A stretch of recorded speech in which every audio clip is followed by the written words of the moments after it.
പല തരത്തിലുള്ള സിസ്റ്റംസ് ഉണ്ട്. പക്ഷെ നമ്മുടെ ശരീരത്തിന് തന്നെ കഴിയാത്ത നിലവാരത്തിൽ വരുന്ന പെയിന് നമ്മളുടെ അണ്ടർസ്റ്റാൻഡിങ് കൊണ്ടോ ഇതുകൊണ്ടോ കഴിയാതെ വേറെ അല്ല. അപ്പോഴാണ് നമുക്ക് ശരിക്കും ട്രീറ്റ്മെൻറ്റ് ആവശ്യമായിട്ടുള്ള പെയിൻ കില്ലേഴ്സൊക്കെ ആവശ്യമായിട്ട് വരുന്നുണ്ട്. ഓപ്പറേഷൻ കഴിഞ്ഞ് കിടക്കുന്ന സമയത്ത് നമ്മൾ ആ വേദന സഹിക്കാനായിട്ട് പോയിട്ട് ഒരു കാര്യമില്ല. വെറുതെ വേദന വേദനിച്ച് നമ്മളൊരു ഒരാഴ്ചയോളം വേദനിക്കും. ഹീൽ ചെയ്യുന്ന പ്രോസസ്സ് മുഴുവൻ നടക്കും. ആ സമയത്ത് മരുന്ന് കഴിക്കുന്ന തന്നെയാണ്. മരുന്ന് കഴിച്ച് കഴിഞ്ഞാൽ നമുക്ക് താങ്ങാൻ പറ്റും. അത്രേ ഉള്ളൂ. ഞാൻ യോജിക്കൊണ്ടാണ്. അതുകൊണ്ട് അവർ പറയും ഈ മരുന്ന് ഇത്ര ദിവസം കഴിച്ചാൽ മതി എന്ന് പറയുന്നതിൻ്റെ അതിന് സൈഡ് ഇഫക്റ്റ് എന്ന് പറയുന്നത് അതിന് അഡിക്ഷൻ ഉണ്ടാക്കാനും ഇങ്ങനെയുള്ള സാധനങ്ങൾ നമുക്ക് ഇതില്ലാതെ ജീവിക്കാൻ പറ്റത്തില്ലെന്ന് തോന്നുന്നു. അപ്പോൾ ഭയങ്കര ഇൻറ്റൻസ് പെയിൻ വരുന്നുണ്ട്. ഇപ്പോൾ നമ്മുടെ പാൻക്രിയാസിനൊക്കെ എന്തെങ്കിലും കുഴപ്പമൊക്കെ വന്നാൽ അതിനൊരു ഓപ്പറേഷനൊക്കെ ചെയ്യേണ്ടി വന്നു കഴിഞ്ഞാൽ നമുക്ക് ആലോചിക്കാൻ വയ്യാത്ത തരത്തിലുള്ള പെയിൻസാണ് വരുന്നത്. സമയത്തൊക്കെ അത് മരുന്ന് കൊടുത്തേ പറ്റും. ശരിക്കും ഏറ്റവും ചെറുതായിട്ടുള്ള മയക്കുമരുന്ന് തന്നെയായിരിക്കും കൊടുക്കുന്നത്. പക്ഷെ അത് തന്നെ ഉടനെ തന്നെ അഡിക്ഷൻ ഉണ്ടാവും. അപ്പോൾ ഈ വേദന ഒരിക്കലും അവർക്ക് ശമിക്കത്തില്ല. അത് കഴിഞ്ഞ് ഒരു ആഴ്ച കഴിയുമ്പോൾ സത്യത്തിൽ പോവും. ആ പോകുമ്പോൾ ഇവര് ഭയങ്കര, കാരണം എല്ലാവർക്കും അറിയാം ഇത് നല്ല സുഖകരമായ അനുഭവമാണ്. അപ്പോൾ പാൻക്രിയാസ് ഓപ്പറേഷൻ കഴിഞ്ഞ് ഒരാഴ്ച കഴിയുമ്പോൾ തൊട്ട് ഇതിങ്ങനെ കുറയ്ക്കാനുള്ള പണി ഡോക്ടർമാർ തുടങ്ങി. അപ്പോൾ രോഗിയാണെങ്കിൽ അങ്ങനെ കാണിച്ചു തുടങ്ങും. ആ കാര്യത്തിൽ ഇതുകൊണ്ടാണെന്ന് എല്ലാവർക്കും നമുക്ക് ഇങ്ങനെ ചികിത്സ അറിയുന്നവർക്ക് എല്ലാവർക്കും അറിയാം. അത് അവരിങ്ങനെ ഭയങ്കര കഷ്ടമാണ്. കൈയും കാലും ഇട്ടൊക്കെ അടിച്ച് കഞ്ഞളി. അപ്പൊ വീട്ടുകാർ പറയും അത് ഡോക്ടറെ അതൊന്ന് കുറിച്ച് വരും, അത് കഴിക്കാതെ അവന് ഉറക്കമില്ല. അവന്റെ വേദന ഇവരും വേദനിക്കുന്നു. അതെ, അതിന്റെ അഡിക്ഷൻ വന്നു കഴിഞ്ഞാൽ നമുക്ക് എളുപ്പമല്ല. അതാണ് നമ്മൾ ഈ അഡിക്റ്റീവായ സാധനത്തിനെ സൂക്ഷിച്ച് കൈകാര്യം ചെയ്യണമെന്ന്. പഠിക്കേണ്ടതുണ്ട്, അതെല്ലാന്നൊന്നും ഇല്ല, പഠിച്ചേ പറ്റൂ. നമുക്ക് രസമുള്ളതായാലും അഡിക്ഷൻ ഉണ്ടാക്കുന്നതാണെങ്കിൽ സൂക്ഷിച്ച് കൈകാര്യം ചെയ്തില്ലെന്നുണ്ടെങ്കിൽ തീയെ തൊടുന്ന പോലെ. തീ കൊണ്ട് നമുക്ക് എല്ലാം പാചകം ചെയ്യും, പക്ഷെ തൊട്ടാൽ കൈ കൊള്ളും എന്ന് പറയുന്ന പോലെ കറണ്ട് അടിച്ച് ആവും എന്ന് പറയുന്നതൊക്കെ വേദനിക്കാതെ ഇരിക്കാൻ നോക്കുക. വേദനിച്ചു കഴിഞ്ഞാൽ അതിനകത്തല്ല, ഇതിനകത്ത് സെക്കൻഡറി ആയി രസങ്ങളുണ്ട്. അഡിക്ഷൻ സെക്കൻഡറി രസം. അപ്പൊ ആ സാധനം കിട്ടുമെന്ന് അറിഞ്ഞു കഴിഞ്ഞാൽ ആളുകൾ കണ്ടെത്തി. അത് നമ്മൾ പാലിനകത്ത് പഞ്ചസാര ചേർത്ത് കുഞ്ഞുങ്ങൾ കുടിക്കുന്നതല്ല. കഴിഞ്ഞിട്ട് പിന്നെ പഞ്ചസാര ഇല്ലാതെ പാല് കുടിക്കാൻ പറ്റാതായി പോകുന്ന സ്ഥലം.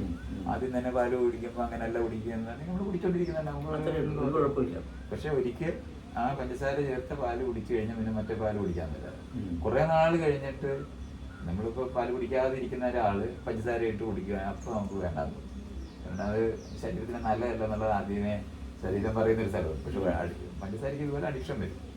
അപ്പം അതില്ലാതെ നമുക്കത് ചെയ്യാൻ പറ്റാതെ. അപ്പം ഇതൊക്കെ ഓരോന്നിനും സട്ടിലായ ഈ വേരിയേഷൻസ് ഒക്കെ നമ്മളിങ്ങനെ പഠിക്കുകയാണെങ്കിൽ നമുക്കിങ്ങനെ കാണാൻ പറ്റും എന്താണ് ഈ സംഭവിക്കുന്നത്, ശരീരത്തിൽ സംഭവിക്കുന്ന വ്യക്തിഗതമായ വേരിയേഷൻസ് ഓരോന്നിനും. ഒരാളെ പോലെ ഒരാൾ ലോകത്തില്ലാത്തതുകൊണ്ട് തന്നെ എനിക്ക് പറ്റും നിനക്കെന്താ പറ്റാത്തതെന്ന് ചോദിച്ചിട്ട് കാര്യമില്ലെന്ന് നമ്മൾ സത്യത്തിൽ അറിയേണ്ടതുണ്ട്. കാരണം നമ്മളങ്ങനെയൊക്കെ പറയും, ഞങ്ങളെല്ലാവരും നോക്കും, ഞങ്ങളെയൊക്കെ നോക്കും എന്നൊക്കെ പറയും. ഞങ്ങളെയൊക്കെ നോക്കിയാലും നമ്മളെ അതല്ല ആള് വേറെയാ. അവനെ തന്നെ കൊണ്ടുപോയേ പറ്റത്തുള്ളൂ, അല്ലാണ്ട് നമ്മൾ പറയുന്ന പോലെ നടക്കില്ല. അതുപോലുള്ള സ്ഥലങ്ങൾ വരും. അപ്പോൾ കുറച്ച് പേരെപ്പോഴും കാണും. അതൊക്കെ നമ്മളങ്ങനെ എല്ലാരും പറയില്ല അവൻ പറയണ പോലെ ചെയ്യലെന്ന്. പറയണ പോലെ ചെയ്യാൻ പറ്റത്തില്ല എന്നുള്ള ആർക്കും അറിയാൻ പാടില്ല. പറയണ പോലെ ആർക്ക് ചെയ്യാൻ പറ്റും? കാരണം ജീവിക്കുന്ന ഭാവമല്ലേ. അല്ല, അത് വേറെ ഒരു കാര്യമാണ് ഞാനീ പറയുന്നത്. വ്യത്യസ്തതകളുണ്ട്. നമ്മളിപ്പോ 6 പേര് ഇരിക്കുമ്പോൾ 6 പേരും 6 തരത്തില്. അയ്യോ അത് നീ അതിനെ കൊണ്ട് പോക്കോ, അല്ലെങ്കിൽ അതിനെ സ്നേഹിക്കാൻ എനിക്ക് പറ്റത്തില്ലല്ലോ, ഞാൻ ഈ വീട്ടിലുള്ളതല്ലല്ലോ, ഞാൻ പോയതിന് പോകത്തില്ല. നമ്മൾ മര്യാദയ്ക്ക് പെരുമാറേണ്ടി വരും. പൂച്ചയോട് മര്യാദയ്ക്ക് പെരുമാറിയിട്ട് നമുക്ക് എന്തെങ്കിലും ചെയ്യാനിപ്പോ ഞാൻ ഈ വെട്ടിയെടുത്ത് ഞാൻ പോകും. കുടുങ്ങി പോകുന്നൊരു സ്ഥലമാണ്. അതെ, മൃഗങ്ങൾ വിട്ടുപോകും. നമ്മളെ ഇണക്കി കറക്റ്റ് ആക്കിയ പാർട്ടിയാണ്. കരഞ്ഞ് ഒരഞ്ഞ് നമ്മള് പാലുമൊക്കെ കൊടുത്തു പോകത്തില്ലേ, അതെല്ലാം കഴിഞ്ഞ് അവരുടെ താമസമാകും. ഞാൻ നാളെ വെട്ടിയെടുത്ത് പോകും. ഈ പാർട്ടി എനിക്ക് എന്ത് പണി, ഞാൻ ഇണക്കിയ സാധനം ഇവിടെ പോയി. റീലെങ്ങാണ് ഇട്ട എന്റെ പണി കഴിയും. എന്നെ വഞ്ചിച്ചു, ദാമ്പത്യ വഞ്ചന. അല്ല, ഇവിടെ സ്ഥിരം ചെയ്യാറുണ്ട്. പോണ വഴിയെ പോണ വട്ടിയും പൂജയൊക്കെ കണ്ണും കയ്യിലൊക്കെ കണ്ടിട്ട് നമുക്ക് ചെയ്യാം. നമ്മൾക്ക് ഈ പറയുന്ന പോലെ ഒരു സ്പേസ് വേണ്ട. ഇത് വല്ലവന്റെ തോളിൽ ഇരുന്നിട്ടാണ് ഞാൻ അതിനെയും കൂടെ എടുക്കുന്നത്. അതെ അതെ അതെ. അപ്പൊ ഈ എടുത്തവന്റെ എല്ലാം ഒടിഞ്ഞു പോകും. തീർച്ചയായിട്ടും തീർച്ചയായിട്ടും. അപ്പം മറ്റുള്ളവരുടെ തോളിൽ ഇരിക്കുമ്പം അല്ല അതുകൊണ്ടാണ് സ്വല്പം അതുകൊണ്ടാണ് ലൈംഗികത തലയെ തോർത്തിട്ട് ആൾക്കാർ പോയി ചെയ്യുന്നത്. കാരണം തലയെ തോർത്തിട്ട് ചെയ്ത് കഴിഞ്ഞാൽ പ്രശ്നമില്ല. വെളിച്ചത്ത് ലൈംഗികത ഭാഗം ചെയ്യാനുള്ള തൻ്റെ ഇടമില്ല. ആവശ്യമുണ്ട് താനും, എന്നാൽ ഇത് എൻ്റെ ആവശ്യമാണെന്ന് പറയില്ല. തൻ്റെ ഇടം ഇല്ല അവിടെ. തോന്നിയ മാസം ചെയ്യാനുള്ള കെൽപ്പില്ല. കാരണം അവിടെ ഇവൻ സമൂഹത്തിൽ ഒരു ഫ്രെയിം ഉണ്ടാക്കി വെച്ചിട്ടുണ്ട്. എന്നിട്ട് അത് മറ്റുള്ളവർ പോയി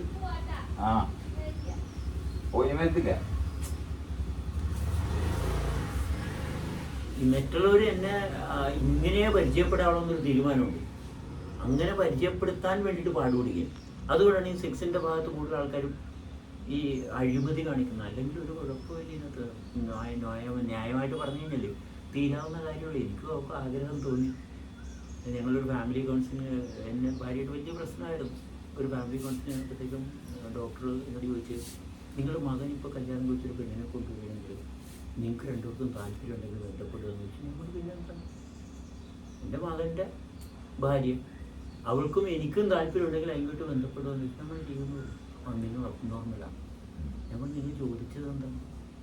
അവൾക്കും എനിക്കും ലൈംഗികമായിട്ട് ബന്ധപ്പെടാൻ താല്പര്യം ഉണ്ടെങ്കിൽ ആരാ ചെയ്യാത്തത്? അപ്പനും മകളും കൂടി ബന്ധം താല്പര്യം ഉണ്ടെങ്കിൽ ചെയ്യത്തില്ല. ഈ താല്പര്യം വരാൻ കാരണം എന്താ? ഒരു ഡോക്ടറോട്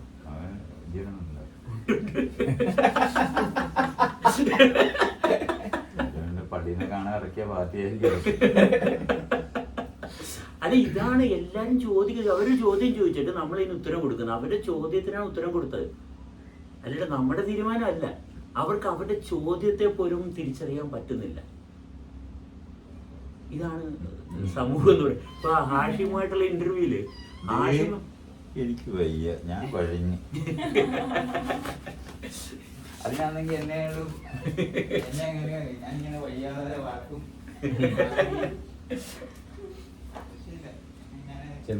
ഒരു ഇന്റർവ്യൂ വേണ്ടി വരും.